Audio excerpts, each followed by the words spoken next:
Boa noite a todos. Vamos dar início ao nosso segundo minicurso de Cosmologia da UERN online. Primeiro eu quero agradecer à comissão organizadora, né, ao Carlos, que mais um ano que está me ajudando nesse evento, ao departamento de Física, ao coordenador, o Vamberto, o professor João Vamberto, a pós-graduação, que está aqui presente o professor Zé Ronaldo e o secretário, Tiago. Também não poderia deixar de agradecer ao pessoal, né, que faz essa parte de bastidores, que nesse momento hoje é o Matheus que está ajudando a fazer essa transmissão, e também aos professores convidados que vão dar as palestras, né, que a gente vai ficar essa semana toda, ou seja, começa hoje até sexta-feira, com esses minicursos de cosmologia. Então, eu gostaria muito que vocês aproveitassem, é um bom momento para rever bons conceitos novos na cosmologia e ver o que tem atualmente na cosmologia. Então, só para seguir, né, essa ideia, gostaria de dizer que a gente vai ter cursos sobre introdução à cosmologia observacional com o Dr. Rodrigo von Marter, vai ter cosmologia e estrutura em grande escala com a doutora Gabriela Antunes Marques, um pouco da cosmologia de ondas de rádio com a doutora Camila Paiva, e a gente vai ter duas palestras de abertura, uma de abertura e outra de encerramento. A de abertura é com o professor Rodrigo de Souza Gonçalves, que é falando sobre cosmologia, universo e tudo mais, e a palestra de encerramento com o doutor Marcelo Vargas de Santos, falando sobre o sistema de interferometria BINGO. Então, gente, muito obrigada por vocês aceitarem esse convite. Realmente, eu acho que esse evento não poderia acontecer sem a presença de vocês, né? Muito obrigada mesmo. E é isso. Então, eu gostaria de passar a palavra para os coordenadores, o Roberto, o Zé Ronaldo, se quiser falar alguma coisa. Boa noite, né, a todos e a todas. Quero parabenizar a iniciativa desse evento, né, o segundo minicurso de Cosmologia da UERN.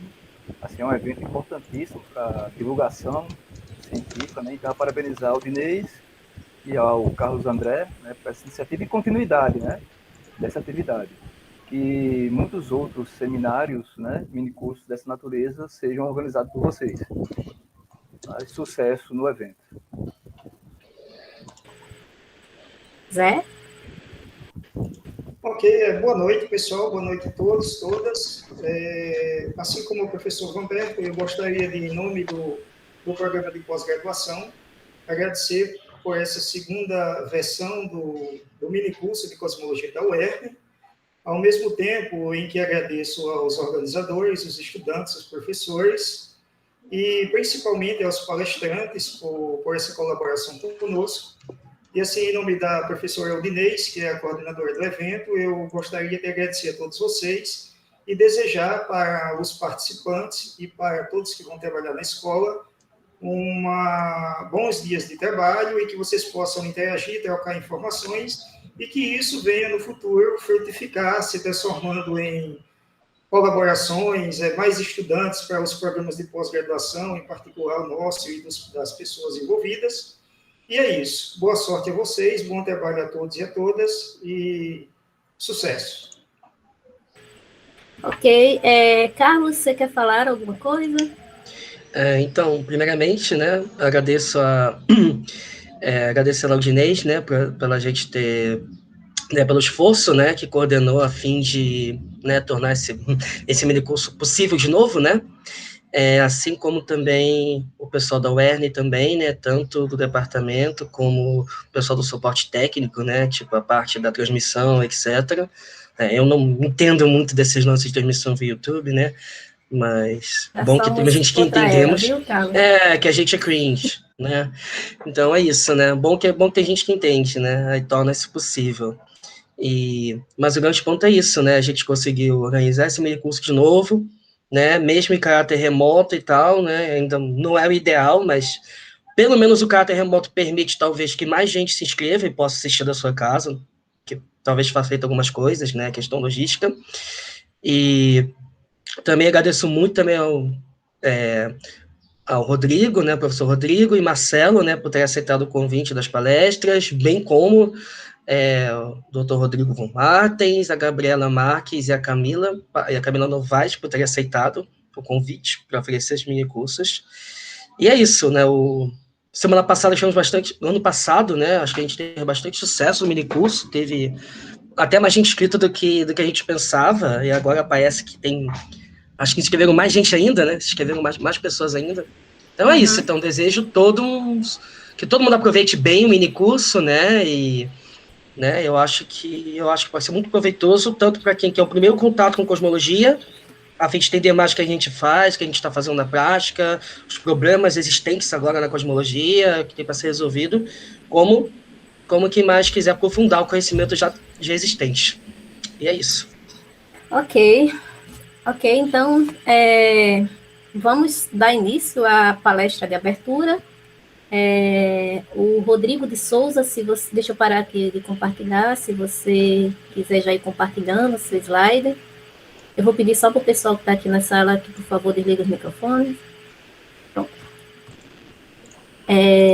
Rodrigo, enquanto você... Tá, eu vou só querer dar uma palavrinha, se eu puder, antes de começar a compartilhar.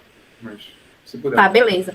Eu quero só aproveitar para falar um pouquinho sobre a sua carreira acadêmica, a não ser que você queira se apresentar.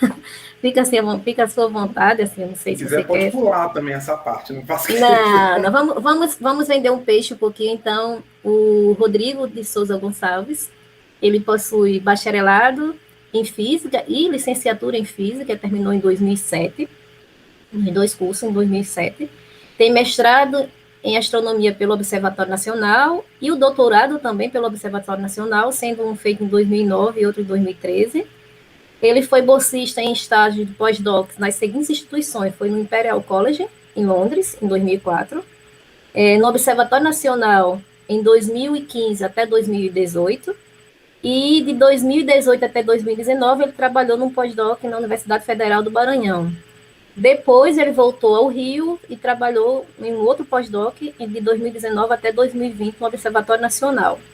Atualmente, o Rodrigo é professor adjunto com dedicação exclusiva da Universidade Federal Rural do Rio de Janeiro.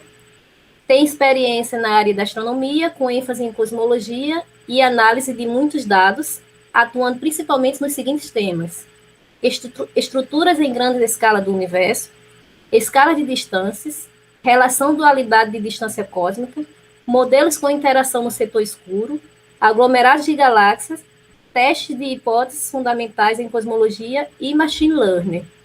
Hoje o Rodrigo vai falar para a gente sobre a palestra dele, né, cosmologia, o universo e tudo mais. Então, eu espero que vocês aproveitem essa palestra. E, Rodrigo, é com você. Obrigado, professora. Boa noite a todas e todos. Meu nome é Rodrigo. Eu quero começar fazendo alguns agradecimentos. Então, primeiro, queria agradecer ao Aldinês pelo convite, parabenizar também pela organização desse evento, também parabenizar o Carlos por estar também organizando esse evento, um evento que, evidentemente, já está no mapa dos eventos de cosmologia no Rio de Janeiro, não só no Rio de Janeiro, como no Brasil como um todo. Quero também saudar aqui os meus pares que vão falar, então eu vou mencionar na ordem, Rodrigo, Gabriela, Camila e Marcelo. Quero também agradecer aos coordenadores, Vanberto, José Ronaldo, também agradecer a quem está fazendo parte da parte técnica, Tiago, Matheus. Bom, acima de tudo, quero saudar a Educação Pública Nacional. Bom, eu confesso para vocês que eu estou bastante nervoso para essa apresentação. Fica não, Rodrigo, só são 50 minutos, tá bom? Por 3 motivos. O primeiro é o meu respeito pela ciência feita no Nordeste. O segundo é que o Rio Grande do Norte é a origem de grande parte dos meus antecessores acadêmicos. E eu sou daquele grupo de pessoas que acham importante fazer reverência às pessoas que vieram antes. E o terceiro motivo é essa foto daqui, que eu quero compartilhar agora. Espero que vocês estejam conseguindo ver. Me avisa se não estiver vendo. Sim. Sim, eu sou a pessoa da esquerda. Esse é o Gustavo. À direita é um amigo nosso de longa data, Gustavo Pinheiro, hoje professor Gustavo Pinheiro, de um Instituto Federal no Rio de Janeiro. Então, importante. E eu lembro, essa foto foi tirada há mais ou menos 19 anos, e eu lembro, evidentemente, eu lembro dessa época, e eu lembro de estar conversando com ele mais ou menos na época dessa foto, e quando a gente conversava, eu lembro de falar coisas como deveria ser convidado para dar uma aula em outra universidade. E hoje em dia a gente está aqui. Então, obrigado por isso. Mas é claro, não é sobre mim esse seminário, então eu passo para outra foto. Primeira coisa que a gente vê é que no passado os físicos sorriam mais, né? Já é a primeira coisa que a gente vê. Vocês, claro, devem conhecer as pessoas na foto, mas aqui eu menciono só para a gente falar a mesma língua. A pessoa no meio é o professor Yukawa, do potencial de Yukawa, da física, estrutura da matéria e outras áreas. À direita é o meu tataravô, acadêmico, claro. Ele foi o orientador do orientador do orientador do meu orientador, professor John Archibald Wheeler. Ele foi uma das primeiras pessoas a trabalhar com gravitação quântica. Foi ele que cunhou o termo buraco negro, entre outras coisas. E um dos trabalhos do professor Wheeler foi exatamente um dos últimos trabalhos da pessoa à esquerda, professor Einstein. Vocês devem conhecer o professor Einstein de diversos tipos de sistemas físicos, teorias e ideias. Aqui eu quero trazer a relatividade geral. Eu sempre falo com meus alunos que física é como se fosse ver a Matrix, né? Estreia semana que vem. Tipo, ver a Matrix. Você olha para o código e aí depois de um certo tempo você já começa a identificar o que é cada coisa, isso e aquilo, né? Você olha para o código e já visualiza o modelo, o sistema físico envolvido. Então, aqui é mais ou menos isso. A pessoa com um pouco mais de experiência olha para esse código daí e consegue visualizar o que está acontecendo.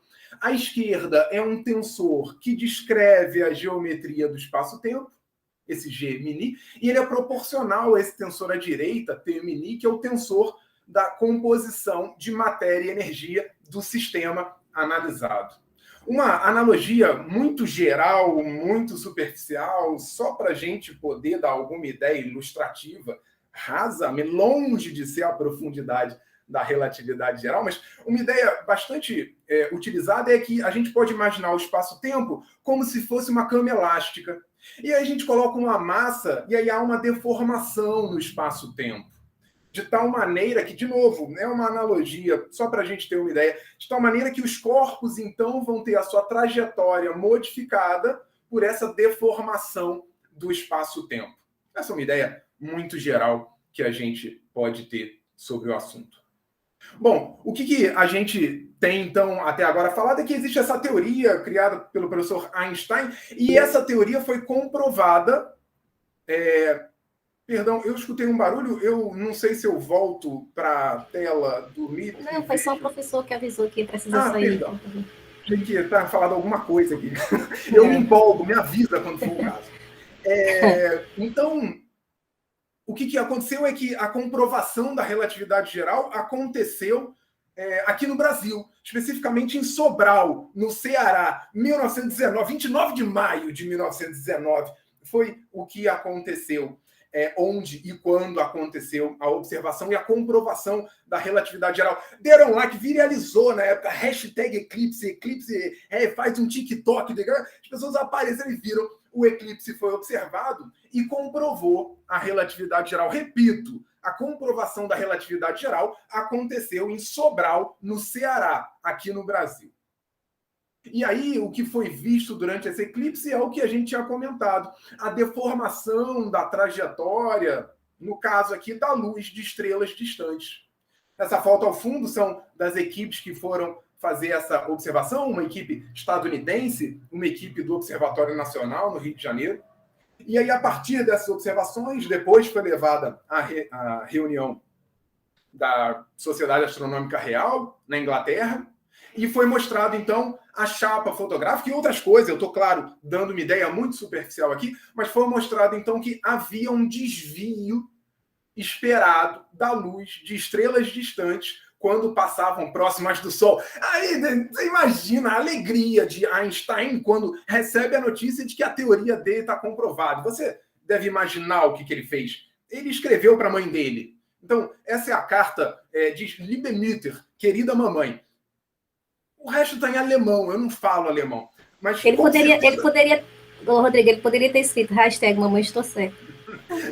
É uma excelente... Eu acho que, com certeza absoluta, ele teria colocado isso várias vezes. São 8 hashtags para garantir muitos likes, pelo que eu escuto. E aí, quando ele tem, então, essa definição e essa felicidade que a teoria dele está comprovada, é claro, isso começa a se espalhar na comunidade científica e cada vez mais é recebida essa notícia e cada vez mais aceita. Mas o que a gente pode pensar que tinha tão inovador entre as várias coisas? Perdão pela moto no fundo, acho que o Rio de Janeiro está querendo superar Mossoró nas motos. Então, o que a gente pode comparar com a teoria de gravitação anterior, né? Se a teoria de gravitação, então, que eu estou comentando é a de Einstein, relatividade geral, teoria de gravitação anterior, newtoniana. Vamos tomar o seguinte exemplo. Tem uma animação, me avisa se não estiver visualizando. Então, planetas circundando uma estrela, e vamos supor, hipoteticamente, que a estrela some. Você vê que instantaneamente todos os planetas saem pela tangente. Segundo a teoria newtoniana, que é o que mostra visualmente aqui esse vídeo, então, se um corpo muito maçudo, como, por exemplo, a estrela do centro, some, hipoteticamente, todos os planetas instantaneamente seguem suas trajetórias retilíneas, saindo pela tangente. E o que muda para a relatividade geral? A diferença é que, mesmo que haja esse sumiço dessa estrela, demora um tempo até essa informação do sumiço da estrela chegar até os planetas. E, portanto, vai demorar um tempo até o planeta começar a seguir linha reta pela ausência da interação gravitacional e seguir sua trajetória pela tangente. Esse tempo, claro, vai demorar para cada estrela, para cada corpo. Para dar um exemplo, o Sol está a 8 minutos de distância da gente. Significa que a luz que você enxerga do Sol, o calor que você sente dele, foi emitido há 8 minutos atrás. Você está olhando para o passado. Professor, aqui está de noite, já não estou vendo o Sol, mas você está vendo a Lua. A Lua está a 1 minuto luz de distância. Significa que quando você olha para a Lua, você está olhando para o passado. Você está olhando para a Lua de 1 minuto atrás. Assim é a realidade. É estranho, eu sei. Mas isso é o fascinante do que a gente entende sobre o universo. Então, a gente tem já aqui a ideia de que a teoria de gravitação é a relatividade geral. Então, a partir de agora, a gente pode construir modelo para descrever o nosso universo. A gente vai construir agora, eu e você aqui, um modelo cosmológico, a gente vai galgar alguns degraus, a gente vai acrescentar algumas composições, componentes e ideias no nosso modelo. A primeira é que o universo ele é homogêneo e isotrópico. O que isso quer dizer? Vamos tomar a praia de Tibau. Professor, prefiro areia branca. Veja bem, mas é gosto, entendeu? Não tem muito como eu discutir sobre isso com você, mas vamos tomar aqui, eu e você, vai. Vamos, só para a gente concordar com alguma coisa. Então, alguém fala assim, olha para essa porção de areia daqui. E aí você vai ter que concordar comigo. Essa areia é igualzinha, ela é igualmente distribuída, ela é homogênea. Aqui a gente olha para ela igualzinha, mas a pessoa fala, não, olha mais de perto aqui, o que a gente... Aí você olha assim, e aí você vê que de fato, não é que é assim exatamente igualzinho. Você não, olha mais de perto ainda. E aí você olha mais de perto, uma parte muito pequena, e você vê que claramente não é homogênea a areia da praia. Você vê que existem grãos de areia, espaços vazios, você vê que não é uma coisa igualmente distribuída em qualquer direção, etc. Não é igualzinho, né? Significa que quando a gente olha para essa escala de tamanho, 0,05 centímetros, a gente tem uma distribuição, aqui no caso dos grãos de areia, que não tem a mesma característica de uma distribuição de 50 centímetros, ok? Significa que a gente pode dizer que nessa escala, no caso aqui, 0,05 centímetros, a areia é inhomogênea. Mas aí quando a gente olha para a escala de 50 centímetros, ela é homogênea. Claro, a gente está falando de cosmologia, então não é grão de areia, a gente está falando sobre as galáxias no universo. Então a ideia, quando eu trago o conceito de que o universo ele é igualzinho em qualquer parte, em qualquer direção, tem a ver com a escala que a gente está tratando.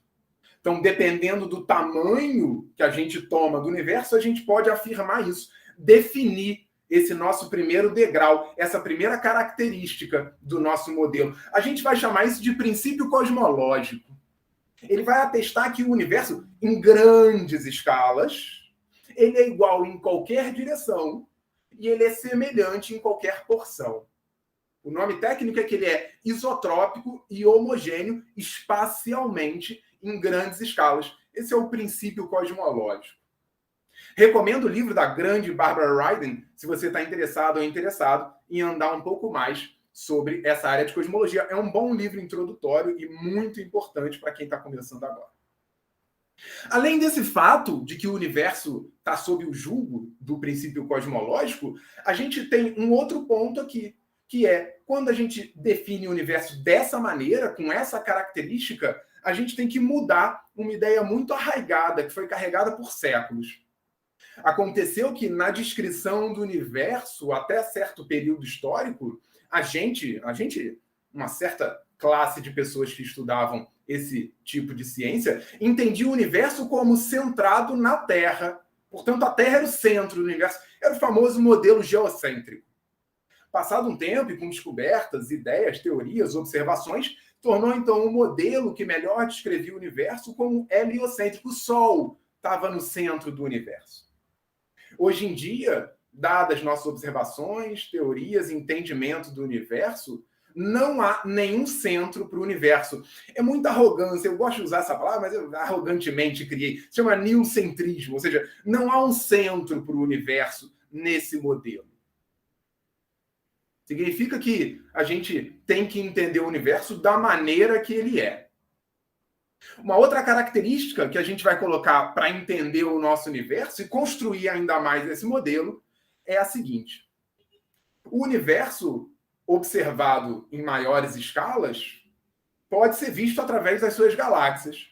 E na década de 1920, Hubble, o astrônomo, não o telescópio, observou algumas galáxias espirais, que nem a nossa, e conseguiu observar a posição delas e a velocidade que elas se moviam. Isso foi somente graças ao trabalho da grande Henrietta Leavitt. Ela fez a calibração de algumas estrelas variáveis, e aí a gente pode relacionar muito bem o brilho aparente, a variação do brilho dessas estrelas e a luminosidade intrínseca delas. E aí, graças a isso, é possível analisar a posição e a velocidade de algumas galáxias. Esse gráfico, aqui na direita embaixo, então, mostra no eixo Y a velocidade das galáxias e no eixo X a distância até elas. Esse gráfico, não percam de vista, cada círculo desse, preenchido ou não, são galáxias, que nem a nossa. E a distância aqui está em uma unidade muito conhecida na cosmologia, que são os parsecs ou parsecs. Um parsec é mais ou menos da ordem de 10 a 16 metros, mais ou menos. Esse gráfico, então, mostra que quanto mais distantes estão as galáxias, mais rápido elas se afastam. Significa que, dado o princípio cosmológico, não tem um centro, o universo é mais ou menos igual a qualquer direção, não tem nenhuma posição privilegiada, significa que, se tudo está se afastando, o universo está se expandindo. É estranho, eu sei, mas é assim mesmo. Então, a característica que a gente coloca assim aqui é que o universo está aumentando de tamanho. As galáxias estão se afastando umas das outras. Então já fica aqui a dica, sejam que nem as galáxias, fiquem isoladas socialmente, fiquem afastadas umas das outras. Essa é a dica aqui do dia. Professor, eu gostei muito sobre essa questão de expansão, queria entender um pouco mais. Pois venha, então, no minicurso 1. O professor Rodrigo von Martins vai falar exatamente sobre isso, entre outras coisas, claro. Então, portanto, eu não vou enveredar nesse assunto mais por questão de tempo, escopo, e aí você fica à vontade de aprender mais sobre isso, e muito melhor explicado em outra aula, tá bom? E a gente vai seguindo aqui, então, para a próxima característica do universo. Até agora, então, a gente falou que a teoria de gravitação é a relatividade geral. O princípio cosmológico fundamenta esse modelo e o universo está se expandindo. Mas como é que é a matéria? Como é que ela está distribuída? Como é que a gente observa a matéria no universo? Bom, a gente pode olhar, então, esse filme daqui, eu não sei se a gente pode falar marca, mas imagina um aplicativo de ver mapas, ok? Algum que você use. Imagina que você dá um zoom para fora. E aí você vai dando um zoom para fora, um zoom para fora, você vai aumentando, né, a escala que você está observando, e é isso que a gente vai fazer aqui no nosso modelo. A gente vai chegar numa certa escala, claro, que vê o planeta Terra. Imagina que você pode aumentar cada vez mais, tá bom? Esse aqui é um programa muito bom, você pode ir tanto quanto queira, passa então, tem um satélite natural, a Lua, esse planeta com esse satélite, claro, tem outros também, outros objetos próximos da Terra, vão ter outros planetas, isso vai estar circundando uma estrela. Isso vai formar um sistema planetário, nosso sistema solar. Esse sistema solar vai estar circundado por uma nuvem de Oort, é o nome técnico para ela. Essa nuvem de Oort vai delimitar, então, esse sistema planetário, mas vão ter outras estrelas também ao redor, próximas. Além dessas estrelas, muitas outras, e outras coisas como gás, outra poeira, outras coisas vão definir o que é uma galáxia. Então, por exemplo, nesse caso aqui, a nossa galáxia, a Via Láctea. Mas, assim como qualquer coisa no universo, não está sozinho, tem outras galáxias em volta também. Essas galáxias tão próximas formam um grupo, a gente pode ir aumentando esse zoom cada vez mais, a gente vai ter o universo numa escala cada vez maior, até que chega naquela parte homogênea que a gente falou. Mas vamos voltar para cá. Vamos olhar aqui, na verdade, essa escala de distribuição da matéria. Quando a gente olha essa escala de distribuição, a gente consegue observar que não é exatamente igualzinho todo o universo nessa escala, né? Existem partes com maior concentração de matéria, menor, você vai ter uns buracos vazios, aí vai ter esses filamentos numa espécie de teia.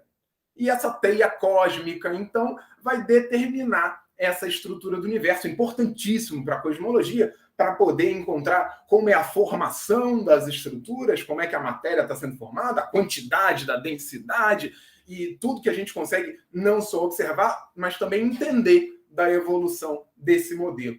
Eu só quero entender mais sobre isso. Então, você vai fazer o seguinte, você vai vir no mini curso 2. A professora Gabriela vai falar mais sobre isso. E aí, é claro, eu não vou enveredar mais nesse assunto por questão de tempo e escopo. Vocês vão entender isso muito melhor e explicado de maneira melhor ainda, com mais tempo para vocês. Tá bom? Então, até agora, o que a gente teve para a nossa descrição é a teoria de gravitação é a relatividade geral, o princípio cosmológico é um dos pilares desse modelo, o universo está em expansão, a gente tem uma distribuição da matéria em forma filamentar, significa que a gente tem isso para o nosso universo que a gente observa, né? Mas o que é observar? Então, para aquelas e aqueles que comungam com a gente a possibilidade de enxergar com os olhos, a gente diz que observa as coisas na natureza, definindo o brilho delas, ou mesmo a cor. A gente, claro, vai poder observar, por exemplo, as galáxias, a distribuição delas no que a gente chama de na faixa do óptico. Mas você vai lembrar aí dos seus estudos que isso aí que a gente chama de ver é uma coisa muito irrisória.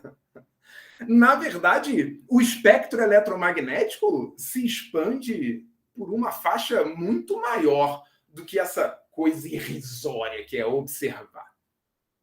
Portanto, é possível analisar o universo e as coisas que o compõem através de cada uma dessas faixas, frequências ou, de maneira equivalente, comprimentos de onda.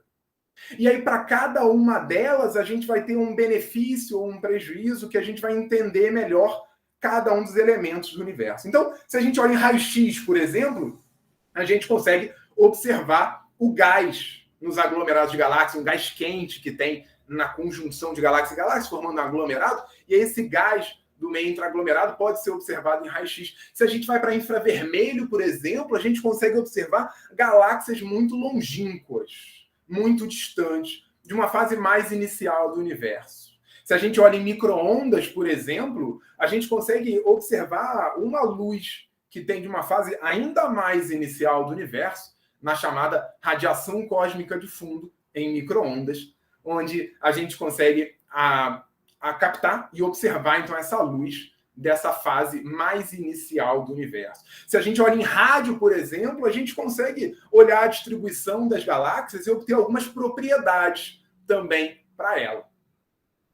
Bom, professor, eu queria saber mais, você já entendeu, né? Você vai vir no minicurso 3, a professora Camila vai falar disso muito melhor. E aí você vai poder ter um entendimento maior sobre isso, que eu estou, claro, aqui passando de maneira muito geral. Tá bom? Então, participem durante toda a semana. Vocês estão vendo, tem muito material interessante preparado para cada uma e cada um de vocês.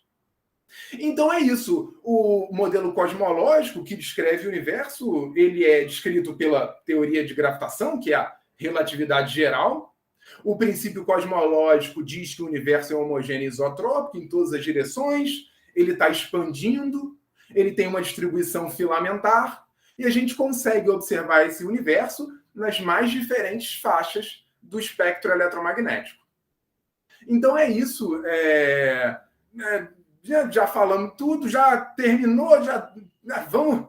Lanchonete da Jane. Vamos lá tomar um café sem açúcar. Não acredito, Rodrigo. Você vê que eu já me convido, né? Ninguém falou, eu já me convido para a lanchonete da Jane, se alguém quiser. Poderia ser, mas, na verdade, até aqui foi só a parte visível do universo. Ô, Rodrigo, diga. Explica que é a lanchonete da Jane, né? Porque tem muita gente de fora aqui da UERN que não sabe. Eu deixo essa felicidade com você, que é daí que me falou que era o lugar interessante para se comer um salgado na UERN. É por aí, não é isso? Só tem ela. Você tem a opção 1 é Jana, a opção 2 é Jana, a opção 3 é Jana, então... Excelente, excelente. Então, fica totalmente coadunada com a nossa ideia daqui. O café, com certeza, é lá, então. Então, claro, a gente não termina por aqui, você deve imaginar isso. É que nem em filme, né? Quando tem alguma coisa catastrófica com 30 minutos, você não vai pensar, acabou o filme, isso não existe. Então, aqui foi só a parte visível. A gente vai tomar o resto, no sentido de a outra metade da nossa apresentação, com tudo que a gente não consegue observar no espectro eletromagnético. A primeira coisa que eu trago, então, aqui, para a gente conseguir observar, é analisar uma galáxia espiral. Vamos tomar essa daí, NGC 7331. Não ria, não tem nenhuma graça rir de nomes, né? Esse é o nome dessa galáxia, não tem por que rir do nome dela, esse é o nome dela, NGC 7331. Essa galáxia é uma galáxia espiral, tal qual a nossa, a Via Láctea. E por ser uma galáxia espiral, ela é composta, claro, diversas componentes, então vai ter um bojo de estrelas na parte central, vai ter um disco, vai ter um gás também nessa galáxia. E aí, o interessante aqui, eu trago esse gráfico, é perceber que a gente pode fazer uma relação entre a velocidade de rotação, então nesse gráfico, eu estou apontando para a tela como se você pudesse ver, nesse eixo Y daí, a velocidade de rotação das componentes, e no eixo X, o raio da galáxia. Portanto, a gente consegue observar nesse gráfico que tanto o bojo, eu estou mexendo com o ponteiro, me avisa se não estiver dando para ver. Então, o bojo, quanto o disco, quanto o gás, todos eles têm um comportamento mais ou menos semelhante. Então, você nota, por exemplo, o bojo, ele começa com uma certa velocidade bem alta de rotação. Eu estou fazendo um círculo aqui com a minha mão no ar. E à medida que a gente vai se afastando do centro, as componentes do bojo vão diminuindo a sua velocidade. Já o disco, por exemplo, começa com uma velocidade média, aumenta com um certo afastamento do centro, mas também depois diminui. O gás, por outro lado, começa... na parte interior não vai ter gás, então na parte média da distribuição da galáxia começa a aumentar a velocidade de rotação do gás, e aí depois também diminui. Isso quer dizer que, independentemente das componentes que a gente observe numa galáxia espiral, o que é o esperado? É que na parte central tem uma velocidade maior, na parte externa, raio maior, tenha uma velocidade menor, ou seja, ele gira com uma certa velocidade rápida e à medida que a gente vai se afastando, vai sendo menor a velocidade. Isso é o esperado. Mas quando a gente observa uma galáxia espiral, por exemplo, essa, o que a gente observa são esses pontos daqui, com as respectivas barras de erro. Então, esses pontos vão indicar para a gente que a velocidade de rotação da galáxia é mais ou menos a mesma em qualquer ponto dela. Significa que a gente não está observando o que era esperado da velocidade ser maior no centro, menor na borda. O que a gente observa é que a velocidade de rotação é constante em qualquer ponto que a gente observe da galáxia. Significa que só tem uma explicação para isso. Você já deve estar antecipando. Existe um tipo de matéria, interage gravitacionalmente, faz com que movimente essas partículas do bojo, do disco, do gás, mas a gente não consegue enxergar. Então, é um tipo de matéria, interage gravitacionalmente, mas não interage eletromagneticamente. A gente não enxerga, ou seja, é escura. É uma matéria que é escura. E a gente dá o nome de matéria escura. Você vê que criatividade não é... cosmologia, assim, criatividade fazer cosmologia não é o caso, né? É isso mesmo. Então, o que a gente tem na cosmologia, quando se observa, por exemplo, galáxias espirais, é que existe um halo de matéria escura nelas. Mas esse não é o único indício que a gente tem para a existência da matéria escura. Existem diversos outros indícios de que existe essa componente material. Quando a gente olha para a distribuição das galáxias, quando a gente olha a evolução das estruturas, quando a gente analisa a quantidade, o parâmetro de densidade esperado e quanto a gente calcula, para a própria formação do universo. Então, existem várias frentes de análise que mostram que existe uma componente material que a gente não consegue observar, fazer uma interação eletromagnética.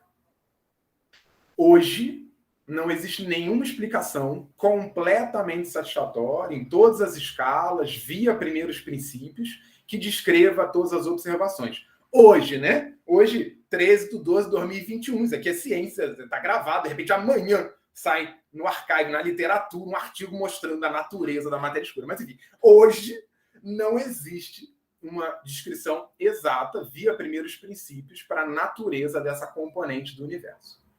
De repente é você.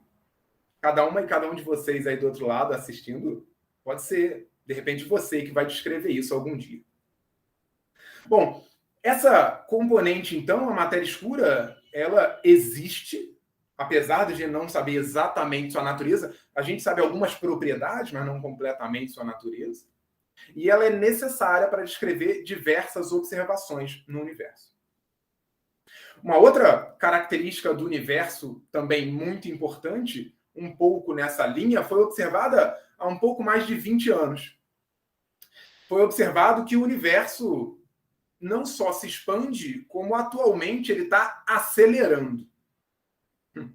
Eu vou repetir para você mastigar com calma. O universo está acelerando. É como se a gente tivesse um balão e assoprasse, tivesse alguma coisa que fizesse acelerar a expansão. Então, tem alguma coisa que acelera a expansão.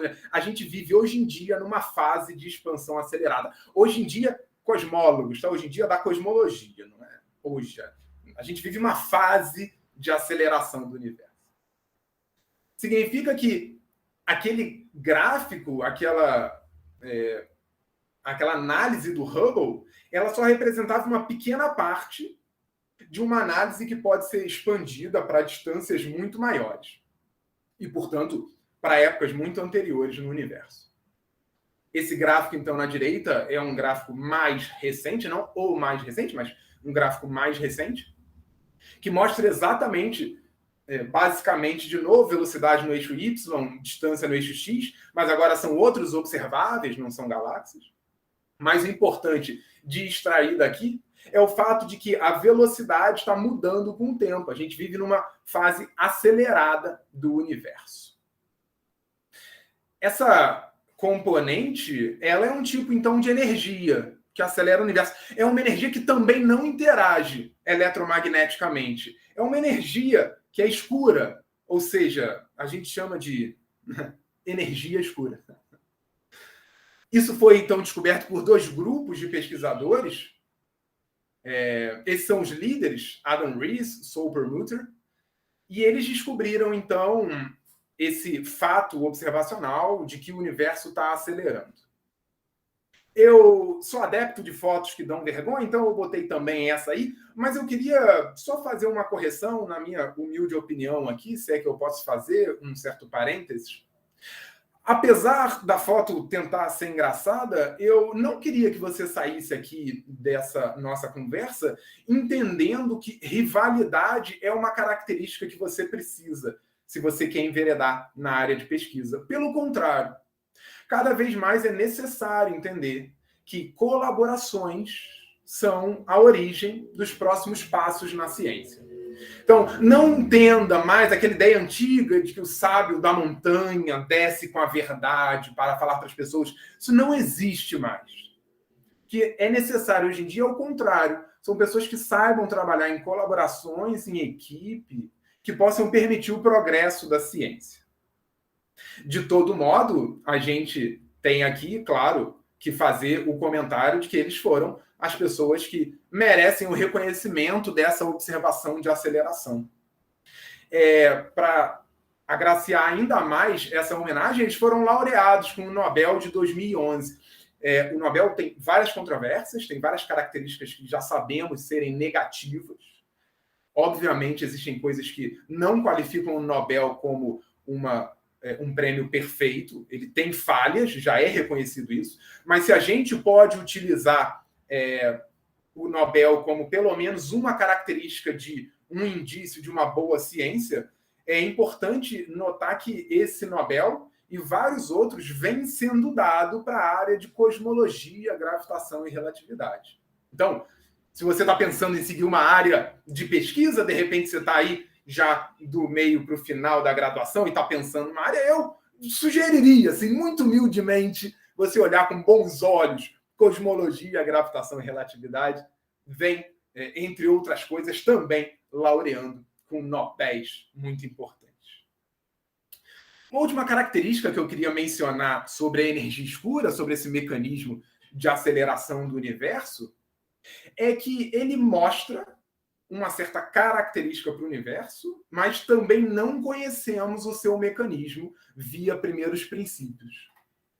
Nós temos bons indícios, boas explicações, certos mecanismos que explicam a aceleração, mas hoje, né, 13/12/2021, hoje não temos uma explicação satisfatória em todas as escalas de energia via primeiros princípios que determine como é e por que a aceleração do universo.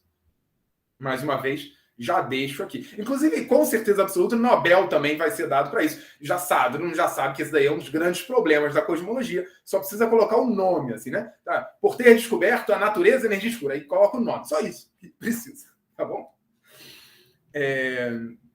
Para encerrar essa parte da aceleração e da expansão do universo, eu quero só mencionar para você que a gente viu, então, que o universo, em grande escala, a sua gravitação, a teoria de relatividade geral, mostra um caráter repulsivo. Ou seja, em grandes escalas, a gravitação é repulsiva. Eu vou repetir para você mastigar com calma. Em grandes escalas, a gravitação é repulsiva. Isso vai contra qualquer senso comum, qualquer ideia que a gente traga de outras teorias. De repente, isso vai contra o que a gente acredita ser verdade. Você vê, não precisa Senhor dos Anéis, Guerra nas Estrelas, né? Matrix, ficção científica. Você vê que a realidade é estranha por si só. Não precisa ir muito mais longe. Tá bom? Bom, o que a gente pode, então, entender sobre tudo isso que a gente está falando, sobre essas características do universo, é que a gente pode construir um certo modelo para descrever o nosso cosmos, um certo modelo cosmológico. E aí vão ter algumas designações, algumas nomenclaturas, modelo de concordância, modelo cosmológico padrão, lambda CDM. Eu vou aqui só citar algumas características desse modelo para a gente fechar, então, isso e já seguir para o final disso que eu tinha para compartilhar hoje. Eu dividi em alguns bloquinhos, uns tijolinhos. Eu confesso, eu tenho uma certa inveja do pessoal de partículas. Já viram no modelo padrão, né, de partículas? Tem os bloquinhos fundamentais. Assim, eu queria que a cosmologia também tivesse assim, os bloquinhos. Então, eu coloco isso daí só para ter uma ideia. Então, o modelo cosmológico padrão vai ter como fundamento, na teoria de gravitação, a relatividade geral. A gente vai ter a característica que ele é homogêneo e isotrópico espacialmente, em grandes escalas. Ele está expandindo, não só expandindo, como a gente vive hoje em dia uma fase de expansão acelerada. A distribuição da composição do universo é mais ou menos essa. A grande maior parte do universo é energia escura, é essa componente constante cosmológica, ou o que quer que seja um mecanismo que acelera a expansão do universo. Do que sobra, a grande maior parte é matéria escura. E aí, a parte final vai ser de matéria comum. Eu, você, parede, mesa, a tabela periódica, tudo que a gente conhece, que a gente chama de matéria bariônica. Quando a gente combina diversos traçadores, o universo é observado do ponto de vista geométrico, espacialmente falando, como plano. A sua curvatura, de novo, quando a gente olha a seção espacial do universo, tem uma curvatura zero. Além disso, existe também essa radiação que vem do início do universo, a radiação cósmica de fundo, e os elementos, numa fase ainda mais inicial, formados, os núcleos dos elementos, basicamente hidrogênio e hélio. O resto que a gente tem da tabela periódica ou foi síntese estelar ou feito artificialmente. Mas assim, hidrogênio e hélio, que veio do começo do universo, é de uma fase chamada nucleossíntese primordial. E esse gráfico determina mais ou menos a quantidade e ela coaduna muito bem com as observações que a gente tem da distribuição de matéria no universo. Bom, a gente precisa entender, então, daqui para o final, eu só vou dar algumas ideias gerais. A gente precisa entender que a pesquisa em cosmologia, hoje em dia, ela necessariamente tem 3 frentes diferentes. Vai ter a parte da teoria, que vai analisar a teoria de gravitação, os parâmetros teóricos envolvidos no modelo, como a gente pode fazer uma análise dos mecanismos associados às componentes. Vai ter a parte da observação, que vai ser desde os grandes levantamentos de dados até o filtro e a análise dos conjuntos de dados, até como eles podem vincular parâmetros. Vai ter a parte de computação também, toda uma análise estatística muito pesada, simulações, machine learning entra aqui. Então, cosmologia tem essas 3 frentes. É claro, aquele que for enveredar no campo de pesquisa não tem como querer entender tudo de tudo. Mas é importante você ter uma certa ideia dessa estrutura para pelo menos saber, olha, até aqui é o que eu estudo, mas também eu sei que tem essas outras coisas. Quando a gente faz a comparação da teoria e da observação, isso é feito, por exemplo, através da fenomenologia, é um nome bonito para isso, a gente compara certos entes observacionais com parâmetros teóricos, e isso é feito através de algumas análises estatísticas. Tem vários entes astronômicos possíveis para isso. Por exemplo, supernovas, né, fases finais de algumas estrelas, ou então o efeito de lenteamento, quando a gente observa a radiação de fundo passando nas estruturas do universo, ou mesmo a variação da densidade, sobre a densidade, diminuição de densidade, e aí quando a gente analisa estatisticamente essa distribuição, nas chamadas oscilações acústicas de Baryons, a gente pode também analisar essa fenomenologia.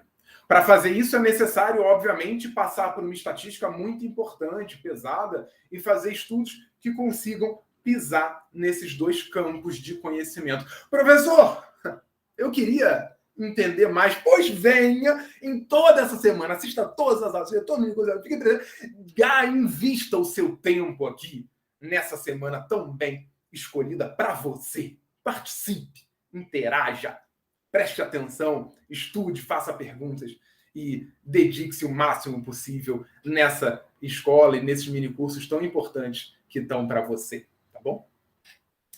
Claro, mencionar de novo cada um dos palestrantes que vão continuar essa semana aqui com a gente. Existem algumas fases da história da ciência que são mais frutíferas e menos. Saibam que a gente vive numa fase muito feliz da história da ciência na cosmologia. Isso porque, mais ou menos na década de 80, existia uma certa ideia de que um fenômeno chamado ondas gravitacionais pudesse ser observado. E aí eu cito aí 2 livros muito importantes, que eu recomendo muito, Schultz, Wald, são 2 livros muito bons, mas que, claro, por terem sido escritos quando foram, tem frases como esperamos que as ondas gravitacionais um dia possam ser observadas. E, felizmente, a gente conseguiu observar. A gente, humanidade, conseguiu ter a feliz capacidade de observar a fusão, a junção de 2 objetos muito maçudos. Isso aqui é uma ilustração muito básica. Eu estou apontando para a tela como se você visse minha tela, aqui com um pointer.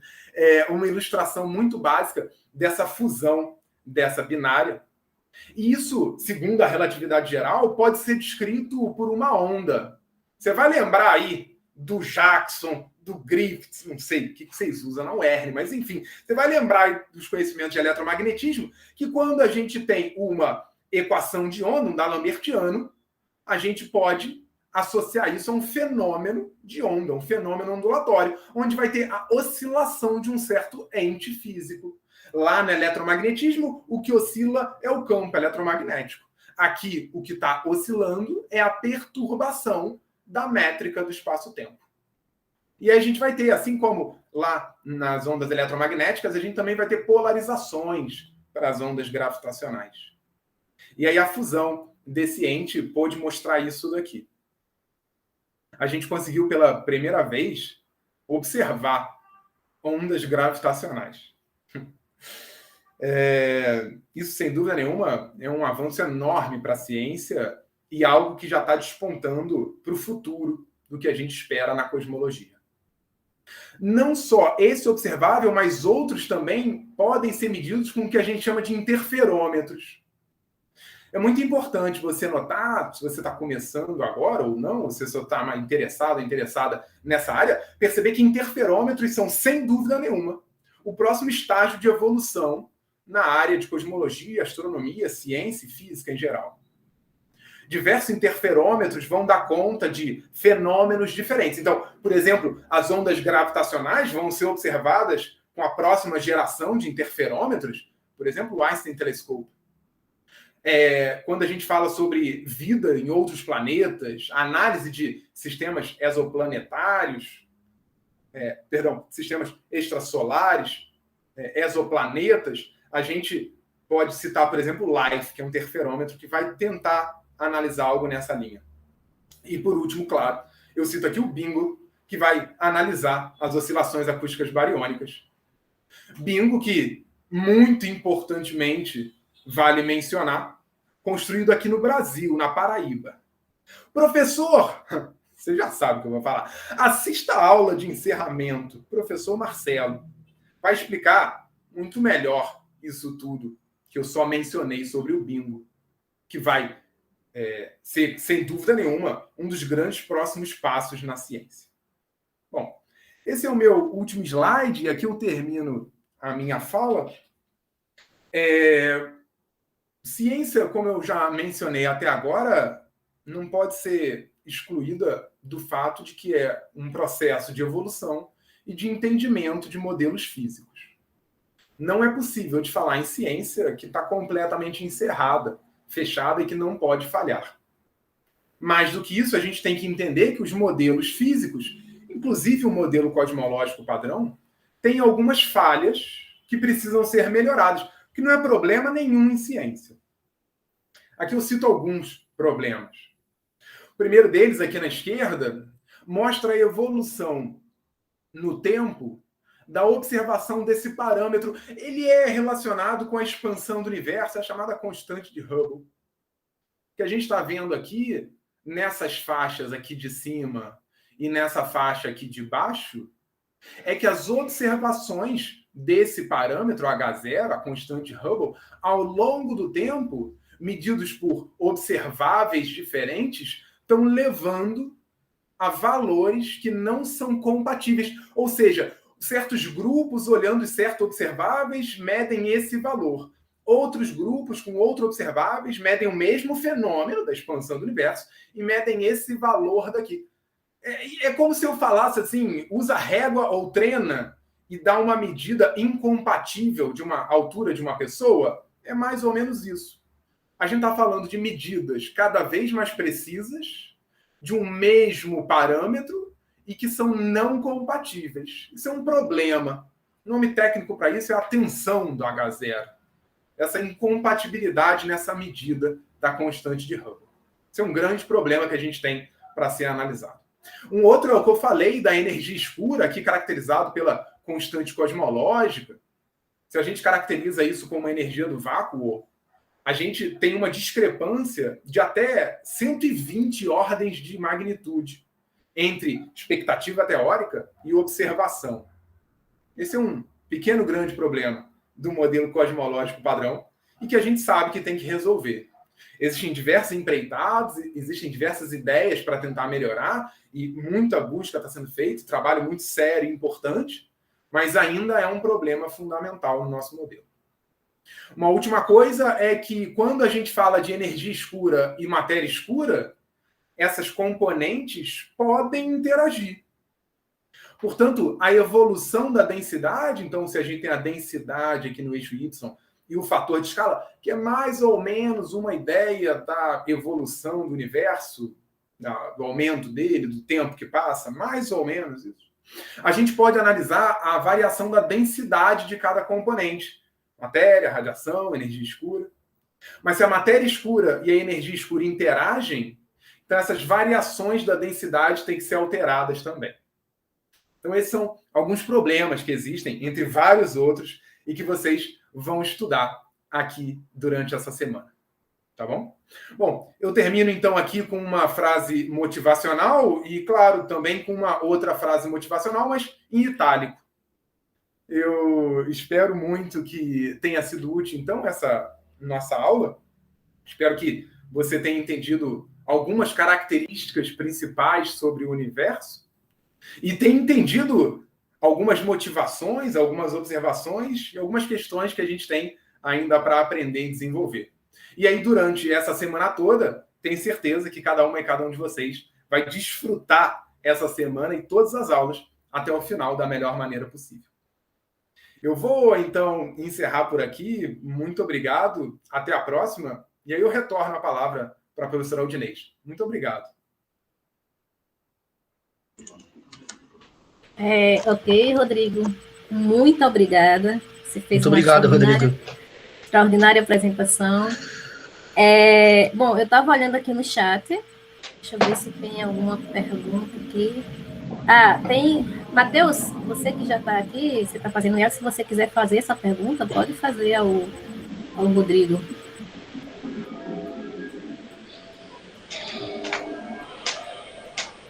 Tá. A pergunta dele é a seguinte. Pergunta a ele se a tensão de H0, que saiu no novo artigo do Schultz, se o problema é do modelos ou dos dados, né?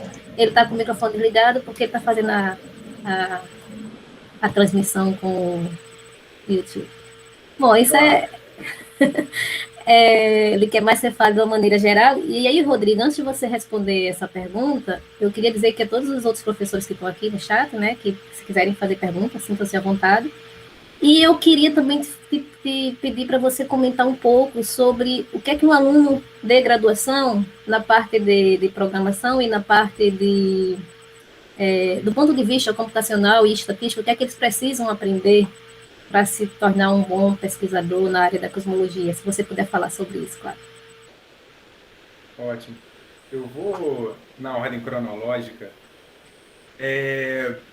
Obrigado pela pergunta, Matheus. É difícil eu querer dizer a resposta para um problema ainda sem solução na cosmologia, mas eu vou só fazer um breve comentário aqui para a gente dar um caráter geral e falar um pouco mais sobre isso. Primeira coisa que a gente precisa entender, e às vezes fica um pouco solto, é que essas observações que você mencionou muito bem, uma pelo Schultz e uma pelo Planck, elas tratam de observáveis completamente distintos. O Schultz e toda aquela parte das observações da parte superior do gráfico tratam de um universo mais local. Então ele trata sobre coisas que envolvem evolução estelar, sobre a expansão do universo, de um universo mais local. E ele vai ter um certo valor dessa expansão do universo hoje, medido com esses dados. Por outro lado, aquela parte de baixo, referente ao Planck, WMAP, mas enfim, mais recentemente com o Planck, ele vai tratar da observação da radiação cósmica de fundo. Portanto, de uma época muito mais inicial do universo. Mas ainda assim, a gente está falando sobre a medida do mesmo parâmetro, a expansão do universo hoje. Eu sei que você sabe disso, mas enfim, só para a gente dar um caráter geral para a resposta. Segunda parte, então, é dizer que existem estudos nas duas frentes. Pode ser, sem dúvida nenhuma, que as observações do universo próximo estejam erradas, mal calibradas, diversas ideias na literatura já apareceram e já sumiram, que tinha uma poeira cinza no meio do caminho, existem várias ideias cada vez menos aceitas. E, por outro lado, essas observações do universo mais inicial, da radiação cósmica de fundo, observada em micro-ondas, leva, de alguma maneira, em consideração, sim, o modelo Lambda-CDM, o modelo cosmológico padrão. É difícil, como eu falei, para mim dar uma resposta final, mas eu deixo aqui como uma motivação para cada um que está começando aqui, dizendo que essas duas frentes são igualmente importantes ser analisadas, porque em ciência você comprovar que está errado algum caminho é tão válido quanto comprovar que está certo. Então, é claro, eu vou tentar não responder essa pergunta dessa maneira, mas espero que tenha ajudado um pouco mais sobre o entendimento geral. Tá bom? Eu vou...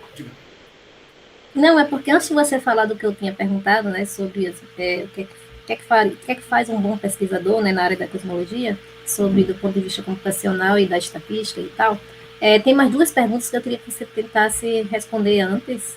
Um do Jonathan Moraes. Ele pergunta o seguinte: professor, sobre a velocidade das galáxias ao longo do seu raio, a matéria escura vai influenciar quanto a isso? De que forma? Muito obrigada e muito parabéns pela apresentação. Ô, Jonathan, obrigado pela pergunta. Você está, então, se referindo àquele gráfico que mostrava a velocidade de rotação nas galáxias espirais. O que acontece é que, por haver matéria, necessariamente você tem uma interação gravitacional. E isso é o que vai fazer as galáxias rotacionarem. De fato, elas vão rotacionar pela sua formação. Você tem que manter o momento angular, através da nuvem inicial das galáxias, e elas vão estar rotacionando. Mas quando você tem uma rotação que não diminui como esperado, a única explicação que você tem para isso é que exista uma matéria ali que está garantindo com que a velocidade de rotação, tanto na parte interior quanto exterior, se mantenha constante. Vamos imaginar assim, é como se a gente esperasse, segundo a nossa expectativa para esses componentes, gás, halo, disco, teria uma velocidade de rotação interior mais rápida e na borda mais lenta. Mas alguma coisa está empurrando ou puxando, claro, interação gravitacional aqui. E a gente observa que a velocidade se mantém constante. Portanto, a única explicação que a gente tem é, se a gente não observa nenhuma componente material, é porque existe uma componente material que a gente não observa. Então, essa componente material que não interage do ponto de vista eletromagnético é a matéria escura. Então, existe um halo de matéria escura cuja densidade aumenta à medida que a gente vai ficando mais longe do centro da galáxia, o que obriga que haja esse tipo de fenômeno na velocidade de rotação mais para a borda seja maior do que aquela esperada. Aldinei, tinha outra pergunta, eu acho. Não vou lembrar. Sim, tem sim. Tem outra pergunta, do Ivan César Neves dos Reis. Ele diz o seguinte: a amplitude das ondas gravitacionais já podem ser estudadas a ponto de relacionar sua amplitude aos efeitos que a causaram? Não sei se você entendeu a pergunta. A amplitude das ondas gravitacionais já podem ser estudadas a ponto de relacionar a sua amplitude aos efeitos que a causaram? Ivan, né? Obrigado pela pergunta. A gente consegue utilizar as ondas gravitacionais na parte mais externa, mais prática, para conseguir vincular alguns parâmetros teóricos. O passo anterior para isso é a garantia de que a gente observa essas ondas gravitacionais. O passo anterior é que a gente tem os interferômetros aqui na Terra. E aí a amplitude que a gente consegue observar nesses interferômetros é exatamente aquela esperada para algumas fusões, colisões de algumas binárias. Buracos negros, estrelas de nêutrons. Existe muita física ainda para ser descoberta sobre isso. Muita. É uma área interessantíssima para se desenvolver. Hoje em dia, nesse momento, a gente, humanidade, está querendo exatamente entender os princípios mais fundamentais desse evento. Porque você vai lembrar aí, quando eu mostrei aquele gráfico, aquela ilustração sobre a oscilação observada das ondas gravitacionais, tem fases diferentes. Você vai ter uma fase de coalescência, uma fase que você considera uma circularização da órbita. Então, existem certas simplificações que a gente tem para a descrição do modelo para coadunar com as nossas análises teóricas. Mas, por outro lado, a gente tem sim observações e as amplitudes, a gente está falando aqui de uma escala extremamente pequena, sobre as variações das perturbações na métrica e a equivalência disso nos braços, que tem quilômetros de distância, e eles sim se coadunam com a nossa expectativa. Mas, de novo, existe muita janela ainda para estudos, inclusive spin sobre esses entes de formação e tudo mais. Não sei se tinha uma outra. Tem uma réplica do Jonathan, que ele fala o seguinte, o Jonathan Moraes, né? Entendi perfeitamente, professor. Muito obrigada. Aí ele faz uma outra pergunta. É possível simular esse fenômeno? Obrigado, Jonathan. Sem dúvida nenhuma. A gente pode utilizar simulações para tentar entender não só quanto mais pontos a gente consegue observar, mas também como esses braços espirais formam as rotações, né? A gente entende mais hoje em dia, não é exatamente o que se entendia antigamente sobre a rotação das galáxias, são ondas de pressão, na verdade, que formam essa circularização da velocidade de rotação. Agora, se de repente você está querendo enveredar sobre simulações, eu acredito que possa ser interessante muito mais analisar não a velocidade de rotação das galáxias, que é bastante bem experimentada, mas senão a quantidade de pontos que você consegue observar ao longo do tempo, né? Ao longo do redshift, ao longo das distâncias que a gente tem em cosmologia. Porque isso vai te dar, por exemplo, como é a formação desses halos. E isso é importante porque nas simulações de hoje em dia, cada vez mais há uma tentativa de incluir não só matéria escura, como esse halo, mas também matéria bariônica nessas simulações. Então, esse é um fenômeno importante ser analisado, mas eu indicaria muito mais como agregar matéria bariônica nessas simulações do que o próprio efeito da rotação das galáxias. Ok, Rodrigo. Tem mais duas perguntas aqui. Vou pedir ao pessoal que, quem quiser, depois pode mandar um e-mail para o Rodrigo vai disponibilizar, porque senão a gente vai ficar ocupando muito outro tempo da palestra, então só vou fazer essas duas últimas perguntas. Uma é do Souza, que ele pergunta o seguinte, na realidade são duas perguntas. Ainda demora para o Big Data da cosmologia? Ao ponto de que não precisarmos simular dados e usar o Machine Learning somente nos dados observados? Muito boa pergunta, Souza. Eu vou ter uma certa dificuldade para responder de maneira direta, porque a gente está falando sobre expectativas e é sempre um pouco mais difícil, né? Mas na minha humílima opinião, no meu humilde ponto de vista, eu acho que a ideia de utilizar a computação para a análise que a gente tem não está intimamente ligada a uma incapacidade por ter poucos dados ou alguma coisa do tipo. Eu acho que, por exemplo, o aprendizado de máquina, né, machine learning, veio para ficar. Assim como, algumas décadas atrás, a gente utilizava análises numéricas, porque era o que se tinha de computação para trabalhar modelos cada vez mais realistas, eu acho que a ideia de utilizar, por exemplo, machine learning, não há como escapar. Portanto, mesmo que a gente continue obtendo mais dados e consiga adquirir mais informação e conhecimento, são duas coisas diferentes, a partir disso, essa grande era de dados, a gente ainda vai precisar continuar de muita computação, não só para manipular esses dados, mas para gerar uma maneira nova de entender o que a gente tem de física nesses sistemas também. Eu vou tentar fazer mais curta também a resposta. Ok.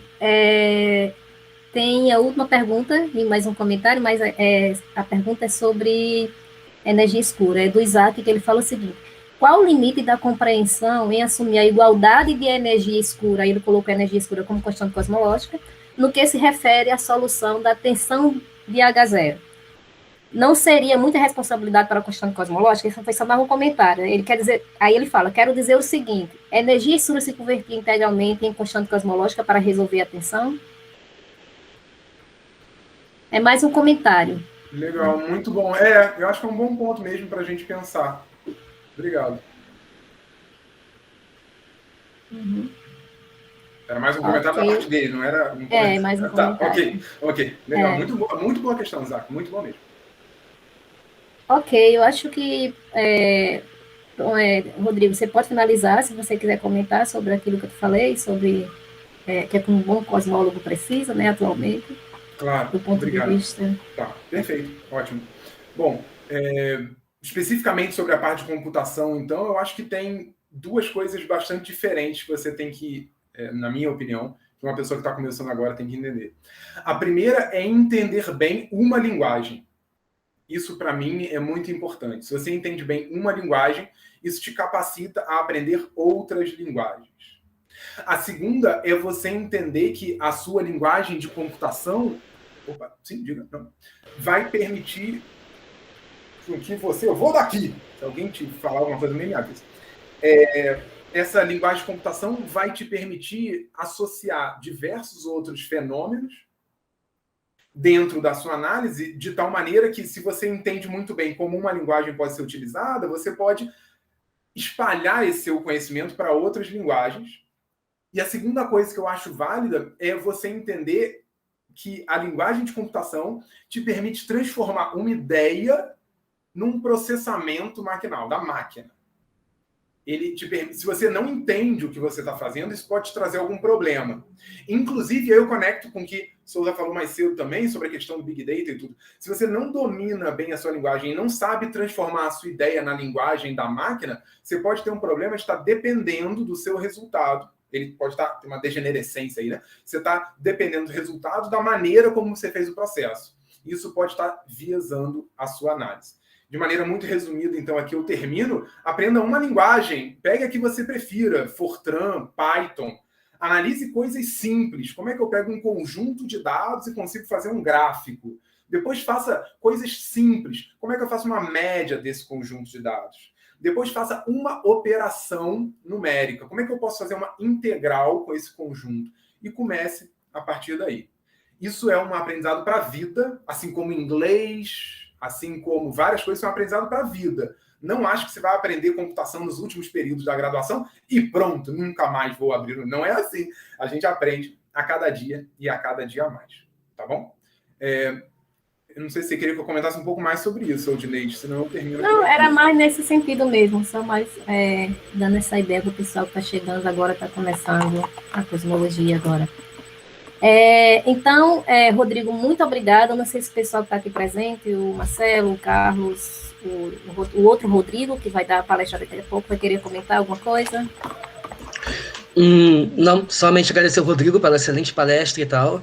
E talvez só um pequeno comentário, né? Quando no último slide que ele mostrou sobre o H0, né? Que tem essa tensão entre a CMB e supernovas, né? Tem até uma medida nova que saiu semana passada que aumentou a tensão. E só para mostrar, tipo, que talvez 30 anos atrás, a dúvida, a tensão da H0 entre 50 e 100. Isso 30, talvez 25, 20 anos para trás. Hoje em dia, entre 68 e 73. Diminuiu bastante, né? Continua uma tensão grande, mas você vê que a gente não sabia se era 50 ou 100, sabe? Tipo, décadas atrás. Então, isso mostra bem como que a cosmologia avançou nesse meio tempo, ainda que a gente tenha muitas perguntas ainda sem respostas e tal, como a natureza da matéria, a energia escura. Eu acho que isso ilustra bem, né, como que a gente tem avançado. Isso. Mais alguém? Eu quero adicionar que nessa parte de medidas de H0, lembrando, quando foi perguntado se eram os dados ou a teoria, né, lembrar que a gente tem uma outra medida embaixo Z, né, que é a medida do Holly-Cow, que é com Time Delay Cosmology, né, com lentes gravitacionais. Então, se o problema com dados não for uma coisa que seja comum entre time delay e velas padrão, então, com certeza, é física nova. Porque elas estão... Lembrando, né, os dois estão em acordo, o Holly-Cow e o Schuster. Uhum. Vamos esperar, né? Então, Rodrigo, muito obrigado mais uma vez. Eu espero que o pessoal tenha gostado.